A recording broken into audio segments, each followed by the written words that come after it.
대선 뭐 시간이 좀 흘렀으니까 뭐 할 얘기 별로 없죠, 근데. 네, 그 이번에 뭐 조직도 문 후보 캠프를 보면 예. 조직도 열심히 했고 예. 공조직도 홍보도 열심히 했는데 이제 저희가 그렇게 예상을 했었습니다. 3월 달쯤 볼 때 경선 이제 마칠 시점에 이번 대선의 가장 중요한 것은 전략이다. 그러니까 홍보나 조직도 중요하지만 전략이 가장 중요할 거다. 왜 그랬냐면 어차피 문 후보의 30%는 콘크리트 지지율이다. 흩어지지 않을 거다. 왜냐하면 세력 지지도였기 때문에 정권 교체를 바라는 그 열정이 굉장히 높은 지지층이기 때문에 문 후보가 좀 실수한다고 하더라도 그 30%는 흩어지지 않을 거다. 그렇게 예측을 했거든요. 그럼 나머지 이기려면 5에서 10%로 확실히 우군을 끌어와야 하는데 이 5에서 10%는 전략을 잘못 피면 얼마든지 이게 바뀔 수 있는 표였거든요. 5에서 10%. 네, 그 표는. 그렇기 때문에 특히 이제 그 3자연대 반문 단일화 뭐 이런 문제도 나왔었고요. 뭐 그다음에 안철수 후보도 부상도 있었고 여러 가지 부침들이 당연히 나올 수밖에 없는데 이 속에서 중심을 어떻게 잡아주냐가 굉장히 중요했다. 그런 측면에서 매 시기마다 전략을 어떻게 구사할 거냐 여기에 굉장히 중요할 거다 이렇게 봤는데 이번에 나름대로 제가 봤을 때는 문캠프에서 전략을 잘했던 것 같습니다. 나는 2012년에 감옥에 있을 때야 그때 도와달라는 걸 이해를 하는데 2013년 그 정북구로 시작을 하고 2014년 지방선거 때부터 이번 대선이 끝나니까요.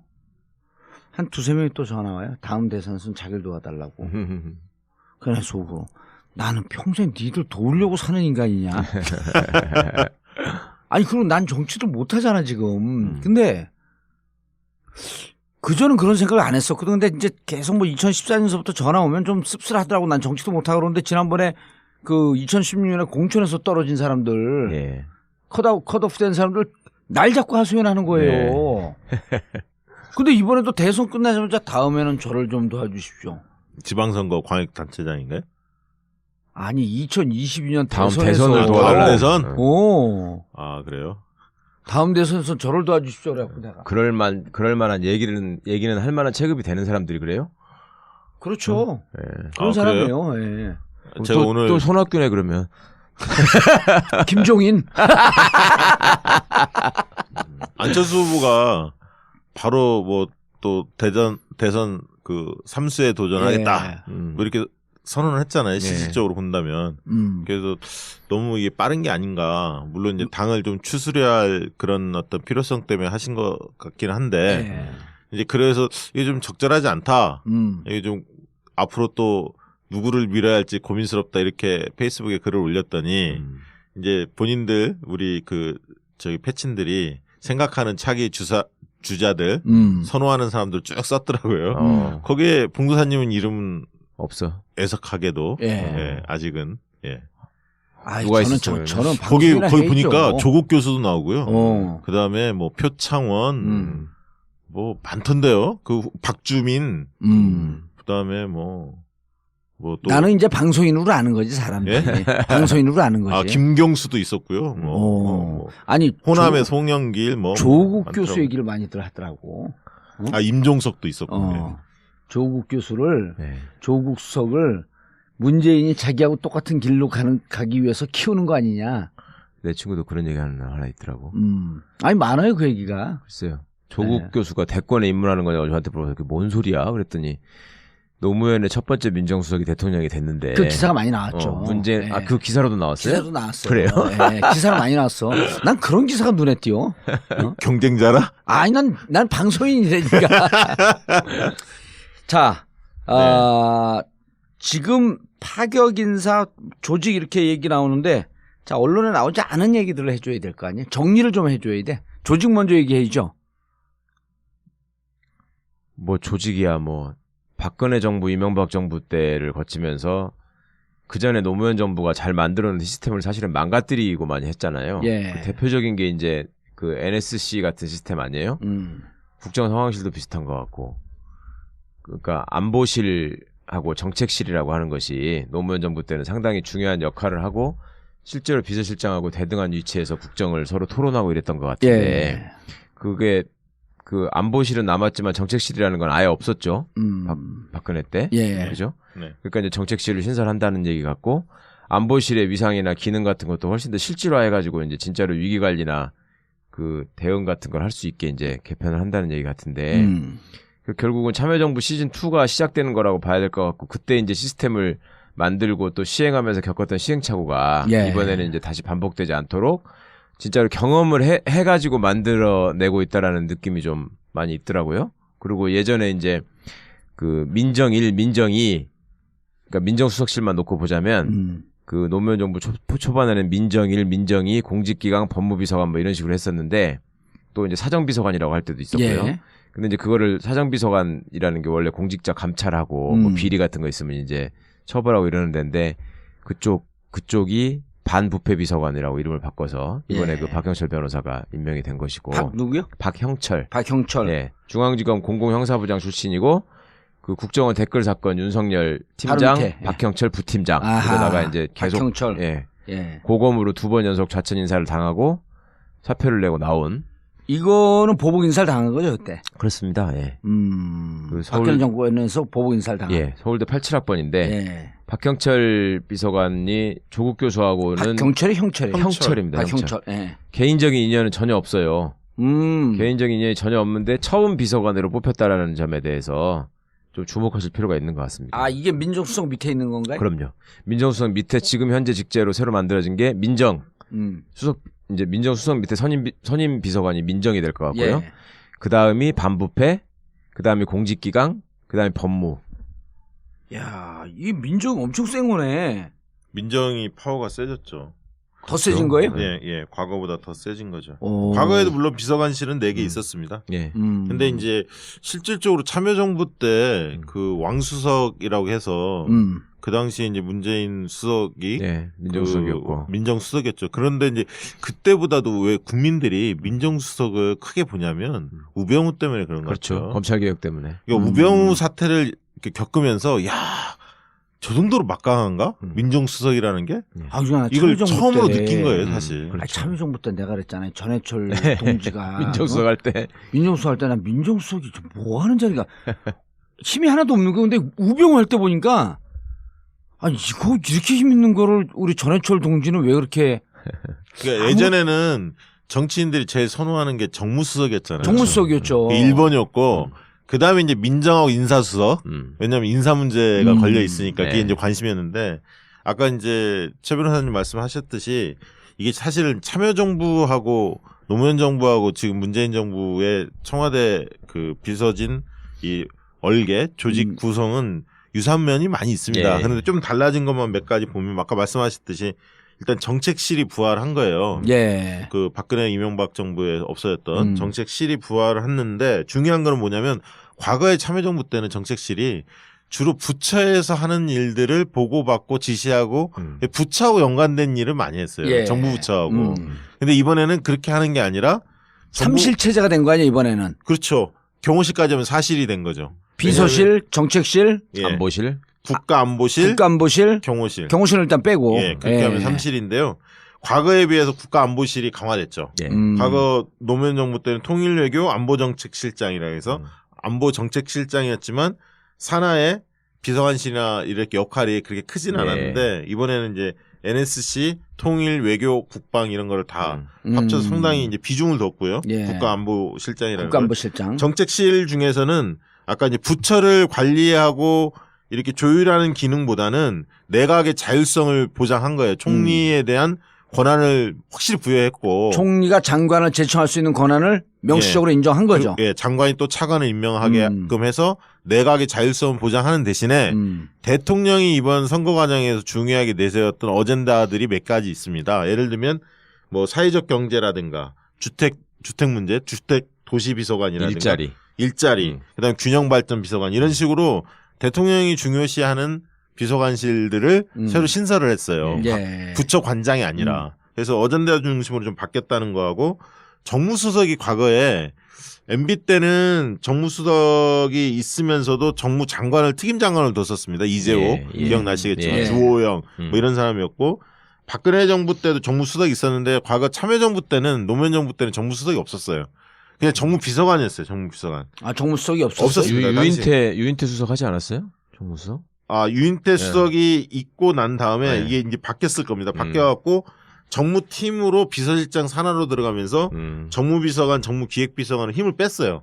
아마 유인태 장관 처음 수석이 유인태 수석이었고 그다음에 바뀌면서 그렇게 됐을 겁니다. 근데 이번에 이제 정무수석실을 새로 만든 거죠. 만들어서 아 참여정부 때는 정무수석이 없었어요 초창기에? 처음에 있었고 그 다음에는 있었고. 정무비서관, 정무기획비서관으로 정무팀으로 들어와서 비서실장 직속실로 된 거죠. 정무수석이 있다가 없어지면서 힘을 뺀 거네. 힘을 뺀 거죠. 비서실장 직속실로 바뀐 겁니다. 근데 이번에 이제 정무수석실을 다시 부활을 해서 정무기획, 정무자치분권 세 개의 비서관실을 신설했기 때문에 어쨌든 지금 인선들을 보면 굉장히 젊은 인사들을 많이 기용하지 예. 않았습니까? 실장 자체가 젊으시니까. 근데 수석들은 조금 더 정책실은 누구예요 실장이? 아직 미정이죠. 미정이죠. 아직 미정이고 지금 일단 발표 난 게 정무수석이 발표 나왔고요. 예.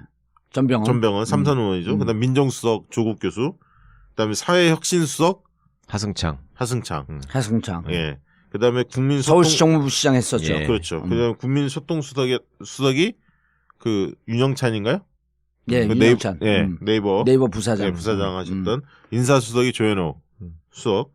그래서 일각에서는 그다음에 김수현 수석도 발표 나왔죠. 예. 사회수석 김수현 수석. 김수현 수석 같은 경우는 참여정부 시절에 비서관 했었고요. 비서관했었고 말 무렵에 환경부 차관을 했었죠. 차관하셨죠. 세종대 예. 교수이시고 이분은 이제 도시공학이고 도시공학이고 유럽에서 독일인가 어디서 공부했죠? 네. 예. 굉장히 합리적이라는 평을 많이 받는데요. 근데 이제 특징 중에 사람들이 박원순 사람이 많이 기용됐다 이렇게 얘기하는데 그거는 제가 볼 때 조금 아닌 것 같아요. 왜냐하면 그거 교정을 해줘야 돼. 왜냐하면 언론에서는 다 박원순 사람이 됐고 그것을 탕평이라고 그렇게 얘기를 하고 있는데 사실은 그 김수현 교수 같은 경우도 원래 참여정부 출신 아니에요. 그렇죠. 참여정부 출신뿐만 아니라 문재인 후보가 정책의 핵심적 지난번 역할을 대선 했잖아요. 도전할 때도 핵심 멤버였고요. 그 뒤에도 사실 핵심 멤버 중에 하나였는데 서울시 이제에서 박원순 시장이 부름을 받고 원래 시민사회에서 또 일을 했었기 때문에 부름을 받고 서울시에서 서울연구원 원장으로 오히려 문재인 사람을 서울시에서 갖다가 쓴 거지. 아, 그렇죠. 그런 게 셈이고 또 조현옥 수석 같은 경우도 원래 이제 여성 시민사회 단체에서 사실은 정치 참여 운동을 2003년, 2년 그 전부터도 했었고 저도 2003년에 뵀던 분이었는데 근데 참여정부에서 이제 인사 쪽에 비서관으로 일을 했었습니다. 그래서 이제 문재인 대통령하고는 당연히 일을 같이 했던 멤버였고요. 서울시에서 또 박원순 시장이 부름을 받고 서울시에서도 일을 했지만 그분 또한 뭐 박원순 사람을 이렇게 보기는 그렇죠. 물론 이제 시민사회 출신이긴 합니다만 문재인 대통령하고도 굉장히 각별한 관계이고요. 아니 임종석 실장 같은 경우도 그 정무부 시장으로 가 있었기 때문에 박원순 사람 아니냐 그러는데 임종석 실장이야말로 정통 386 세력 아니에요. 그렇죠. 그리고 정통 386 세력이고 학생운동의 그 주축 세력이기 때문에 박원순 시장이 어찌 보면 대권 포석이나 더 미래를 보고 386과 손을 잡기 위해서 임종석을 데리고 간 거 아니에요. 그렇다고 볼 수 있죠. 그러니까 박원순 사람이라고 보기에는 조금 애매모호한 측면이 있는 거야, 임종석도. 어쨌든 뭐 서울시에서 역할을 정무부 시장으로 그것도 하셨기 잠깐 한 거 때문에 아니야? 아니 뭐 1년 좀 넘게 한 했는데. 2년 정도 뭐 그렇게 했을 겁니다. 그렇게 했지만 어쨌든 박원순 시장하고도 교분이 두텁고 근데 이번 이제 그 경선을 앞두고 뭐 들리는 말로는 삼고 초려해서 문재인 캠프에서 모셔왔다고 그래요. 근데 이제 임종석 그 비서실장에 대한 신임이 문재인 대통령이 굉장히 두터운 모양이에요. 그러니까 기존에 편하게 생각하시고 또 합리적이고 좀 온화한 성품이 좀 맞아야 일을 하기에 좀 편하잖아요. 근데 이제 문재인 대통령이 좀 좋아하는 스타일 보면 조금 착하고 온화하고 합리적 약간 그런 스타일들을 좋아하시는 것 같아요. 김경수 의원도 좋아하는 거고요. 윤건영. 이렇게 얘기하면 돼요. 정봉주 같은 사람을 안 좋아한다. 그렇지. 그건. 안 좋아하더라고. 내 1대1로 안 좋아한다기보다 스타일이 잘 안 맞죠. 좀 안 맞기는 할 겁니다. 근데 양정초는 약간 정봉주 같은데. 나 걔하고 맞는 게 좀 신기해. 아이고, 양정초 씨하고 맞는 게 좀 신기하더라. 근데 청와대에서 너무 어렸을 때부터 2004년서부터 서로 어려움을 같이 겪고 그럴 때 얘기를 잘하고 또 노무현 대통령이 양정철 비서관을 신뢰했잖아요. 아, 그럼요. 그러니까 이제 그런 삼각관계로 인해서 어찌 보면 양정철 비서관도 잘 안 맞는 스타일이야. 그러니까 양정철 전 비서관 같은 경우는 굉장히 재기가 있어요. 그러니까 아이디어도 많고요. 추진력도 있고. 외대 사람들이 다 그래요. 굉장히 예를 들면 일 맵시가 있다고 하잖아요. 네. 굉장히 잘합니다. 근데 그 글도 잘 쓰시고. 근데 글을 잘 쓰죠. 예, 글도 잘 쓰시고 말지 기자였잖아요. 아니요, 외대 학보사. 아, 학보사였네. 네, 예. 학보사 편집장까지 한다. 글을 잘 썼어요. 예, 글을 잘 쓰죠. 예, 그리고 기자협회 기자를 지냈고. 예, 예. 근데 이제 오히려 삼철이라고 이렇게 찍히면서 사실 이게 좀 역차별을 받고 있는 거죠, 사실. 저는 뭐 개인적으로 굉장히 안타깝게 생각합니다. 왜냐하면 굉장히 능력이 있는 분이거든요. 아, 옛날에는 노무현 대통령 시절에는 언론하고도 좀 각을 세우라고 기자들이 안 좋아했어요. 네. 근데 최근에 보니까 많이 유들유들해졌고, 그다음에 많이 겸손해졌고, 기자들도 그렇게 평이 안 좋지 않더라고 이제는. 그렇죠. 예. 예. 실제로 문재인 캠프 이번 선대위 과정에서 상당히 임종석 비서실장이었죠. 그 당시 선대위에서도 같이 이렇게 호흡을 맞추면서, 예, 호흡을 맞추면서 업무들을 잘 조율하고 그랬습니다. 예. 참 그러고 보면 독특해. 임종석 국회의원 대선 출신이긴 하지만 또 연배는 후배거든요. 그러니까요. 근데 거기 실장하고 부실장 들어가는 거 그거 보고 양정철 보고 아, 이거 많이 성숙했구나 하는 생각이 들더라고. 양정철 선배 아니에요. 외대잖아요. 아, 나는 외대 출신들 안 좋아합니다. 중요한 건. 김종인?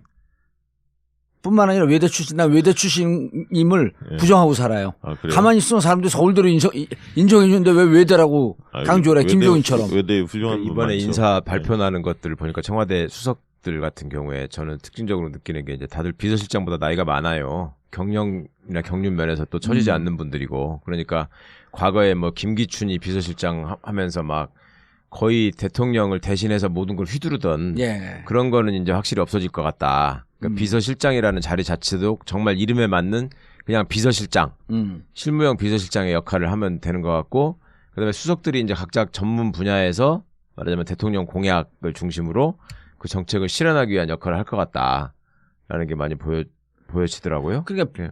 비서실장 산하에 네. 정무, 네. 민정 네. 이렇게 쭉 있잖아요. 그렇죠. 예. 사회혁신, 사회혁신 그래갖고 국민소통, 인사. 수석이 몇 개, 4개인가 있죠. 5개입니다. 5개 있는데 보면서 이번에 인사 보면서 느낀 게 비서실장은 말 그대로 대통령과 예. 늘 소통하는 그런 위치고 나머지 비서실 밑에 있는 5개 수석들이 비서실장과 대등하고 수평적 관계로 대화하는 관계. 예, 그런 혹은 것 같아요. 또 인간적으로는 더 선배들이니까 네. 비서실장이 예를 들었고 조국 조수석님 이럴 수도 있고 조국 형님 이럴 수도 있고 누가 오면은 또 누가 있죠? 전병헌한테는 병원형 그럴 거 아니에요. 예, 예. 그런 관계들이 오랫동안 돼 있으니까 그래서 그렇죠. 이번에 조직을 보면서 무척 수평적이고 비서실장이 호가호위하는 그런 자리가 아니다. 그러면서 망했잖아요. 예. 그런 면에서 사실은 나이가 있지만 수석 자리에 흔쾌하게 또 이거를 맡아서 결단을 내려준 분들 그렇죠. 또 그것도 높게 살 그러니까 일이고요. 문재인 대통령이 나는 정무수석 전병헌 의원 들어가는 걸 보고 문재인 대통령에 대한 신뢰가 있으니까 한참 후배 밑에 자기 또 삼선 아니에요. 그 대통령이 일단 성공해야 하니까요. 그렇지. 청와대가. 그러니까 예. 그것도 대통령에 대한 신뢰가 있으니까 그걸 받아갖고 들어간 거지. 그렇죠. 예. 그런데 조국 교수도 마찬가지예요. 조국 교수면은 요즘 이번에 보니까 교수로서도 어마어마한 능력을 보이고 있더만. 예, 연구 업적도 많이 있고 실제로 예. 열심히 아주 성실하게 살아가는 스타일이기 때문에 이제 박경철 비서관 아까 얘기하다가 당시하고 그렇게 말았는데 안 맞을 것 같은데 어떻게 그렇게 친해? 그건 공부하다 친해진 게 아니고 예. 놀다가? 딴짓하다가 친해진 거니까. 박경철 비서관도 그냥 일하다가 한두 번 본 적은 있어도 뭐 그렇게 친분이 있었고 이런 건 아닌데 예. 하여튼 의미가 이제 조국 민정수석은 원래 민정수석의 1차 역할이 이제 대통령 친인척 관리나 인사 검증 예. 이런 것들이 기본 업무긴 한데 사실은 지금 시대적인 과제로서는 이제 검찰 개혁이 주 업무가 되잖아요.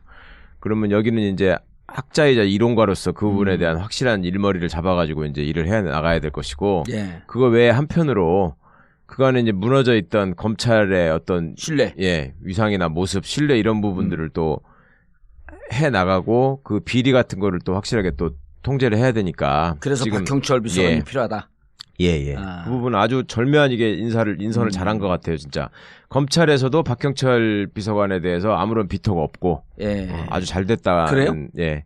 최강욱이 그 비서관 들어가면 어떻게 돼? 검찰의 입장이. 제가 그 에피소드 하나 말씀드리자면 10일 날 9일 날 선거였고 그 다음에 10일 날 우리가 다 출근을 했잖아요. 제가 10일 날 아침부터 검찰 조사를 입혀야 될 게 하나 있었어요.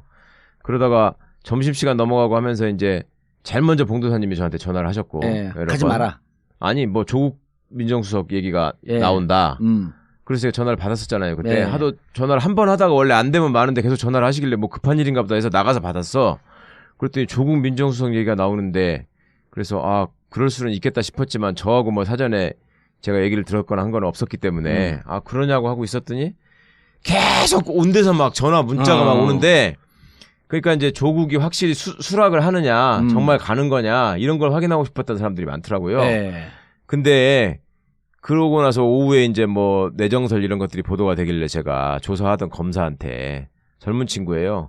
조국 교수가 민정수석 된다는데 그랬더니 예? 그랬더니 피바람이 불겠네요. 그래요? 그러는 거예요. 바로.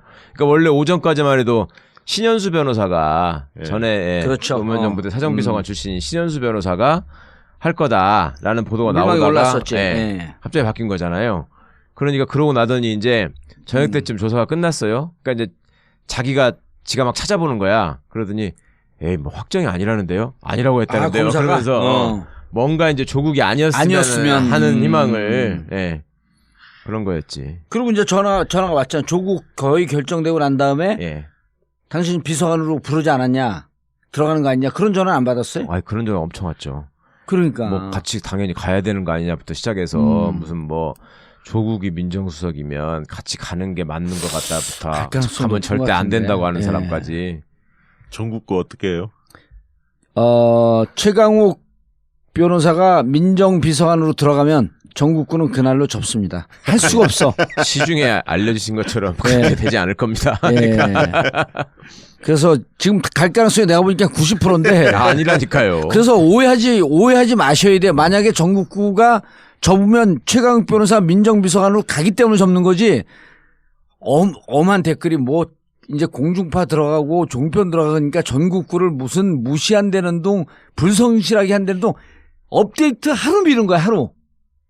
아니 제가 내 탓이 아니고 최강욱 탓입니다. 그거는 몰아가게 하지 마세요. 몰아가게. 제가 봉도사님 연락을 몇 번 받았는데 최강욱 변호사 들어갈까봐 청와대 노심초사 고민 많이 하시더라고요. 나는 원래 의논을 안 하는 사람이에요. 이렇게 딱 혼자 우주의 기운을 받는 사람인데 박시영 부대표한테 엄청 전화했어. 이거 가면 큰일인데 이거 가면 못하는데 그러니까 다른 사람하고 하세요 그러더라고. 그러면서 슬쩍 자기를 염두에 두는 것 같아요. 무슨 소리예요 갑자기. 그러니까 안 한다. 이제 할 수가 없다 그렇게 되면. 자 이런 이게 마지막 방송인가요? 아니지 이씨. 노무현의 첫 번째 민정수석이 대통령이 됐는데 그 기사가 많이 나왔죠. 그 기사로도 나왔어요? 기사도 나왔어요. 그래요? 기사가 많이 나왔어. 난 그런 기사가 눈에 띄어. 경쟁자라? 아니 난 방송인이라니까. 자, 지금 파격 인사 조직 이렇게 얘기 나오는데 자 언론에 나오지 않은 얘기들을 해줘야 될 거 아니에요. 정리를 좀 해줘야 돼. 조직 먼저 얘기해줘. 뭐 조직이야 뭐. 박근혜 정부, 이명박 정부 때를 거치면서 그 전에 노무현 정부가 잘 만들어놓은 시스템을 사실은 망가뜨리고 많이 했잖아요. 그 대표적인 게 이제 그 NSC 같은 시스템 아니에요? 국정상황실도 비슷한 것 같고. 그러니까 안보실하고 정책실이라고 하는 것이 노무현 정부 때는 상당히 중요한 역할을 하고 실제로 비서실장하고 대등한 위치에서 국정을 서로 토론하고 이랬던 것 같은데 그게 그 안보실은 남았지만 정책실이라는 건 아예 없었죠. 박근혜 때. 그죠? 그러니까 이제 정책실을 신설한다는 얘기 같고 안보실의 위상이나 기능 같은 것도 훨씬 더 실질화해가지고 이제 진짜로 위기 관리나 그 대응 같은 걸 할 수 있게 이제 개편을 한다는 얘기 같은데 결국은 참여정부 시즌 2가 시작되는 거라고 봐야 될 것 같고 그때 이제 시스템을 만들고 또 시행하면서 겪었던 시행착오가 이번에는 이제 다시 반복되지 않도록. 진짜로 경험을 해가지고 만들어내고 있다라는 느낌이 좀 많이 있더라고요. 그리고 예전에 이제 그 민정 1, 민정 2 그러니까 민정수석실만 놓고 보자면 그 노무현 정부 초반에는 민정일, 민정이, 공직기강, 법무비서관 뭐 이런 식으로 했었는데 또 이제 사정비서관이라고 할 때도 있었고요. 예. 근데 이제 그거를 사정비서관이라는 게 원래 공직자 감찰하고 뭐 비리 같은 거 있으면 이제 처벌하고 이러는 데인데 그쪽이 반부패비서관이라고 이름을 바꿔서 이번에 예. 그 박형철 변호사가 임명이 된 것이고. 누구요? 박형철. 예. 중앙지검 공공형사부장 출신이고 그 국정원 댓글 사건 윤석열 팀장 예. 박형철 대선 뭐 시간이 좀 흘렀으니까 뭐 할 얘기 별로 없죠, 근데. 네, 그 이번에 뭐 조직도 문 후보 캠프를 보면 예.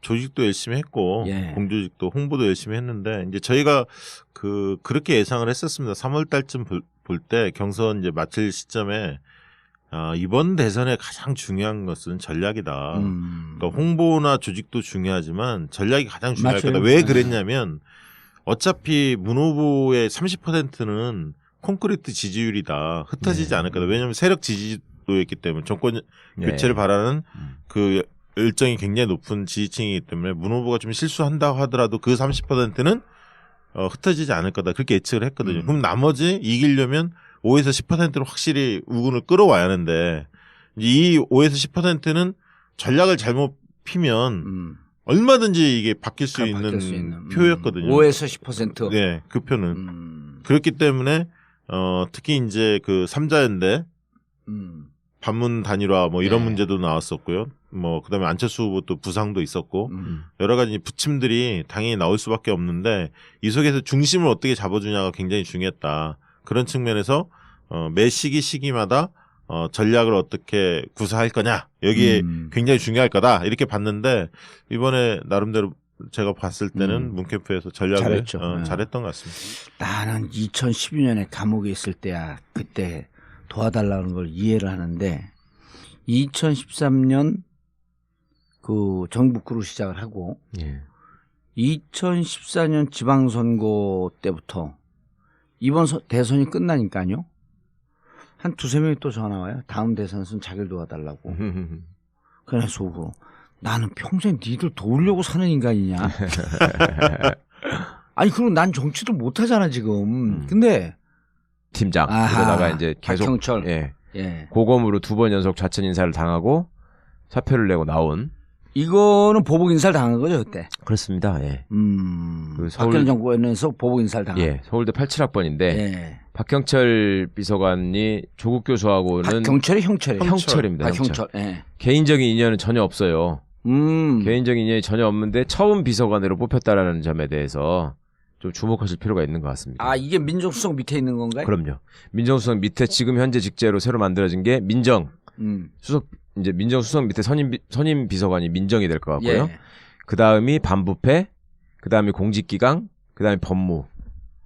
야, 이 민정 엄청 센 거네. 민정이 파워가 세졌죠. 더 세진 거예요? 예. 과거보다 더 세진 거죠. 과거에도 물론 비서관실은 4개 있었습니다. 근데 이제 실질적으로 참여정부 때 그 왕수석이라고 해서 그 당시에 이제 문재인 수석이 민정수석이었고 민정수석이었죠. 그런데 이제 그때보다도 왜 국민들이 민정수석을 크게 보냐면 우병우 때문에 그런 거죠. 그렇죠. 검찰개혁 때문에. 그러니까 우병우 사태를 이렇게 겪으면서 야, 저 정도로 막강한가? 민정수석이라는 게?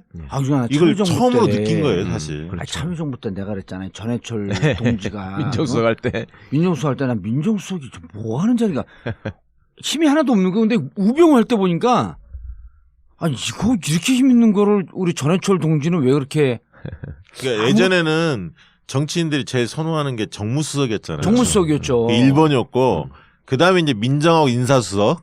왜냐하면 인사 문제가 걸려 있으니까 그게 이제 관심이었는데 아까 이제 최 변호사님 말씀하셨듯이 이게 사실은 참여정부하고 노무현 정부하고 지금 문재인 정부의 청와대 그 비서진 이 얼개 조직 구성은 유사한 면이 많이 있습니다. 그런데 좀 달라진 것만 몇 가지 보면 아까 말씀하셨듯이 일단 정책 그전은 그런 생각을 안 했었거든. 근데 이제 계속 뭐 2014년서부터 전화 오면 좀 씁쓸하더라고. 난 정치도 못하고 그러는데 지난번에 그 2016년에 공천에서 떨어진 사람들 컷오프 된 사람들 날 잡고 하소연하는 거예요. 근데 이번에도 대선 끝나자마자 다음에는 저를 좀 도와주십시오. 지방선거 광역단체장인가요? 아니 2022년 다음 대선에서 대선을 도와달라. 다음 대선? 오. 아 그래요? 다음 대선에서 저를 도와주십시오. 그래갖고 내가. 그럴 만한 얘기는 할 만한 체급이 되는 사람들이 그래요? 그렇죠. 예. 그런 아, 사람이에요. 예. 제가 또, 오늘 또 손학규네 그러면. 김종인. 안철수 후보가 바로 뭐 또 대선 그 3수에 도전하겠다. 예. 뭐 이렇게 선언을 했잖아요. 실질적으로 본다면. 그래서 너무 이게 빠른 게 아닌가. 물론 이제 당을 좀 추스려야 할 그런 어떤 필요성 때문에 하신 것 같긴 한데 이제 그래서 이게 좀 적절하지 않다. 이게 좀 앞으로 또 누구를 밀어야 할지 고민스럽다 이렇게 페이스북에 글을 올렸더니 이제 본인들 우리 그 저기 패친들이 생각하는 차기 주자들 선호하는 사람들 쭉 썼더라고요. 거기에 봉도사님은 이름은 없어. 애석하게도 예. 예, 아직은 예. 아이, 누가 저는 있었어요? 저는 거기 방송이나 해야죠. 보니까 조국 교수도 나오고요. 어. 그다음에 뭐 표창원 뭐 많던데요. 그 박주민 그다음에 뭐 또 나는 이제 방송인으로 아는 거지 사람들이. 예? 방송인으로 아는 거지. 아 김경수도 있었고요. 뭐 아니 호남의 송영길 뭐 조국 많더라고요. 교수 얘기를 많이들 하더라고. 아 임종석도 있었고. 예. 조국 교수를 네. 조국 수석을 문재인이 자기하고 똑같은 길로 가기 위해서 키우는 거 아니냐. 내 친구도 그런 얘기 하나 있더라고. 아니 많아요 그 얘기가. 글쎄요. 조국 네. 교수가 대권에 입문하는 거냐고 저한테 물어서 그게 뭔 소리야? 그랬더니 실이 부활한 거예요. 예. 그 박근혜 이명박 정부에 없어졌던 정책실이 부활을 했는데 중요한 거는 뭐냐면 과거의 참여정부 때는 정책실이 주로 부처에서 하는 일들을 보고받고 지시하고 부처하고 연관된 일을 많이 했어요. 예. 정부 부처하고. 근데 이번에는 그렇게 하는 게 아니라 삼실체제가 된 거 아니야 이번에는. 그렇죠. 경호실까지 하면 사실이 된 거죠. 비서실, 정책실, 예. 안보실, 국가안보실, 국가안보실, 경호실. 경호실을 일단 빼고. 예, 그렇게 하면 3실인데요. 과거에 비해서 국가안보실이 강화됐죠. 예. 과거 노무현 정부 때는 통일외교 안보정책실장이라 해서 안보정책실장이었지만 산하의 비서관실이나 이렇게 역할이 그렇게 크진 예. 않았는데 이번에는 이제 NSC, 통일외교, 국방 이런 거를 다 합쳐서 상당히 이제 비중을 뒀고요. 예. 국가안보실장이라는 국가안보실장. 정책실 중에서는 아까 이제 부처를 관리하고 이렇게 조율하는 기능보다는 내각의 자율성을 보장한 거예요. 총리에 대한 권한을 확실히 부여했고 총리가 장관을 제청할 수 있는 권한을 명시적으로 인정한 거죠. 예, 장관이 또 차관을 임명하게끔 해서 내각의 자율성을 보장하는 대신에 대통령이 이번 선거 과정에서 중요하게 내세웠던 어젠다들이 몇 가지 있습니다. 예를 들면 뭐 사회적 경제라든가 주택 문제, 주택 도시 비서관이라든가 일자리, 그다음에 균형 발전 비서관 이런 식으로 대통령이 중요시하는 비서관실들을 새로 신설을 했어요. 예. 부처 관장이 아니라. 그래서 어젠다 중심으로 좀 바뀌었다는 거하고 정무수석이 과거에 MB 때는 정무수석이 있으면서도 정무장관을 특임장관을 뒀었습니다. 이재호 기억나시겠지만 주호영 뭐 이런 사람이었고 박근혜 정부 때도 정무수석이 있었는데 과거 참여정부 때는 노무현 정부 때는 정무수석이 없었어요. 그냥 정무비서관이었어요. 정무비서관. 아 정무수석이 없었어요? 유인태 수석 하지 않았어요? 정무수석? 아 유인태 수석이 있고 난 다음에 이게 이제 바뀌었을 겁니다. 바뀌어갖고 정무팀으로 비서실장 산하로 들어가면서